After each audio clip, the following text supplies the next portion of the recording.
কেউ কাউন্টই করে না, মশা মাছি হেঁটে গেলে মারিয়ে নিয়ে চলে যাব আমরা। কলকাতা শহরে যে গার্বেজটা আজকে সকালে উঠেছে, ওটা যদি কার্গো প্লেন আমাদের এত আছে, আমরা উপরে নিয়ে গিয়ে শুধু ঢাকনাটা খুলে দিই, মোল্লা ইউনুস সহ গোটা ঢাকা চাপা পড়ে যাবে। কাজ নেই তো খই ভাজ। আমার মনে হয় ভারত সরকার ওই চিঠিটা ডাস্টবিনে ফেলে দিয়েছে, কারণ ভারতবর্ষের ইতিহাস জানে না এই নাবালক উপদেষ্টারা। এই সুদখোর মোল্লা ইউনুস এ জানে না ইতিহাস। ভারতবর্ষ শেখ মুজিবকে শেল্টার দিয়েছে। ভারতবর্ষ এর আগে মুজিব সাহেবের পুরো পরিবারকে শেল্টার দিয়েছে।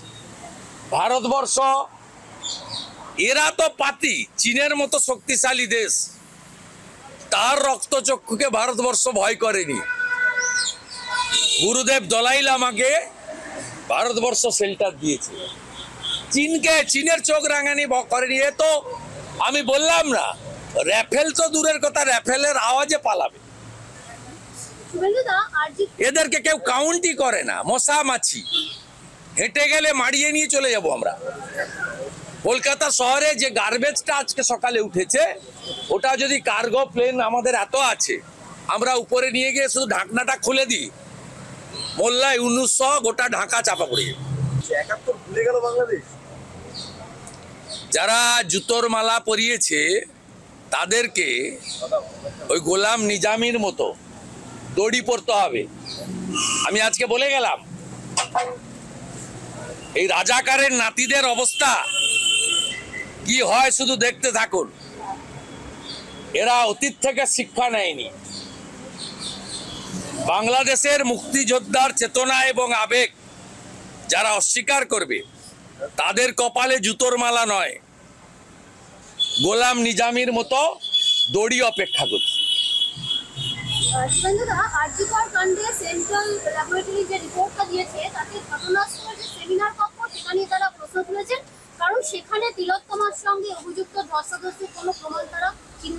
সিএফএসএল রিপোর্ট আমরা দেখেছি মিডিয়ার মাধ্যমে জেনেছি। আমার বিশ্বাস এই মামলা তো পরিবার বা কেউ যায়নি, রাজ্য সরকারও যায়নি সুপ্রিম কোর্টে। সুপ্রিম কোর্ট কেন সুমোটো নিয়েছিলেন, যিনি নিয়েছিলেন তিনি বলতে পারবেন, আমি বলতে পারবো না। আমার বিশ্বাস বর্তমান সুপ্রিম কোর্ট যেভাবে গতিশীল হয়েছে, তাতে শুধুমাত্র রেপ মার্ডারকারী নয়, আমি পরিবারের সঙ্গে একমত, সংগঠিত চক্রান্তের বলি আমাদের এই বোন। এবং প্রত্যেকটা ক্ষেত্রে ঝাড়গ্রাম থেকে বসে রাজ্যের স্বাস্থ্য পুলিশ মন্ত্রী তথা মুখ্যমন্ত্রী তার নির্দেশে সুশান্ত রায়, অভিক দে, সন্দীপ ঘোষ, নারায়ণ স্বরূপ নিগম, অভিজিৎ মণ্ডল, ডিসি অভিষেক গুপ্তা এবং বিনীত গোয়েল, তারা প্রত্যেকটা জিনিস চেঞ্জ করেছেন। বেসিন চেঞ্জ করেছেন, পোশাক চেঞ্জ করেছেন, প্রত্যেকটা জিনিস চেঞ্জ করেছে। এবং 5 দিন ধরে এভিডেন্স ডেস্ট্রয়ের কাজ হয়েছে। যেটুকু এভিডেন্স ছিল, অতীন ঘোষের নেতৃত্বে মমতা ব্যানার্জির নির্দেশে 14ই আগস্ট একটি বিশেষ সম্প্রদায়ের তৃণমূলের শান্তির ছেলেরা আরজিকর ভেঙে চুরে তছনছ করে জুনিয়র ডাক্তারদের হোস্টেলের ভিতর ঢুকিয়ে দিয়ে বাকি যা যা ছিল মমতা ব্যানার্জির ইচ্ছা পূরণ করেছে।